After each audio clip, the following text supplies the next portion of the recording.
आणि कपालभाती प्राणायाम मध्ये मी वारंवार सांगते तरी मध्येच नवीन साधक जुळतात, तर जेवण झाल्या झाल्या हे कपालभाती प्राणायाम करायचं नाही. नाहीतर नाश्ता केला, चला वेळ आहे आपल्याकडं, तर कपालभाती प्राणायाम केल्याने फायदा होतो म्हणून कपालभाती केला तर नाही जमणार, नुकसान होतं. तर त्याच्यासाठी आपल्याला पोट साफ झालेलं हवंय सकाळी उठल्यानंतर. आणि आपण जे 4 ते 5 वाजता कपालभाती करतो त्याच्यासाठी जेवण झाल्यानंतर 5 ते 6 तासाला करायचं असतं. 5 ते 6 मग कोणतं धरायचं? ज्यांनी हलका आहार घेतलेला आहे, जसं की भाकरी आहे ज्वारीची आणि त्याच्यानंतर साधी भाजी घेतलेली आहे, जसं की हलकी पचण्यासाठी मूग डाळ असेल किंवा मेथीची भाजी असेल किंवा आपली जे काही सिंपल भाजी आहे ते खाल्लेली असेल तर 5 तासाला आपण करू शकतो. आणि आपण जर गव्हाची चपाती, पोळी किंवा जास्त जड अन्न जर आपण खाल्लेलं असेल, जसं उडदाची डाळ असेल, हे असे काय पचनाला जड असतात, असे जर आहार आपण घेतलेले असतील तर आपल्याला 6 तासाला करायचे असतात. अशा पद्धतीने कपालभाती प्राणायाम आपल्याला करत राहायचं आहे. खूप लाभ आहे. बऱ्याच साधकांना, बऱ्याच लोकांना याचा 99% फायदा होतो. ज्यांना कमरेचा त्रास आहे त्यांनाही करायचंय, पण सावकाश करायचंय. मग त्यांना काय फायदा होतो?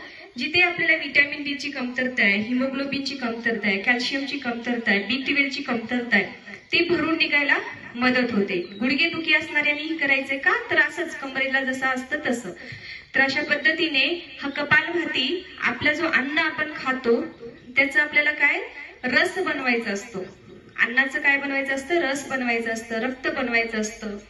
जसं मग त्याच्यापासून आपल्याला मज्जा असतील, अस्थी असतील, वीर्य असेल, हे आपल्याला बनायला सुरू होतं. तेव्हा वीर्य बनेल तेव्हा आपल्यामध्ये ओस, तेज, ताकद, हे आपल्यामध्ये बळ, आपले हाडं मजबूत राहतात. याच्यासाठी कपालभाती प्राणायाम खूप आवश्यक असतं. जसं आपण ज्वारी गिरणीमध्ये टाकली तर त्याच्यासाठी ती मशीन चांगली असली पाहिजे, तेव्हा त्याचं पीक तयार होतं.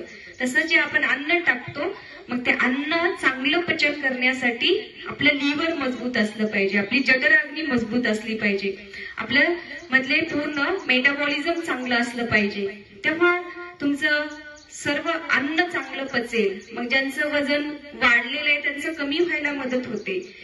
कारण मेटाबॉलिझम म्हणजे आपल्यामध्ये जे पचनशक्ती चांगलं काम करत नसेल तरी उगीच वजन वाढतं. हे वजन कमी करण्यासाठी सुद्धा कपालभाती प्राणायाम फायदा करतो. याच्यासाठी तर म्हणते कपालभाती प्राणायाम आपल्याला जे निरोगी आहेत त्यांना 10 ते 15 मिनिटं करायचं असतं.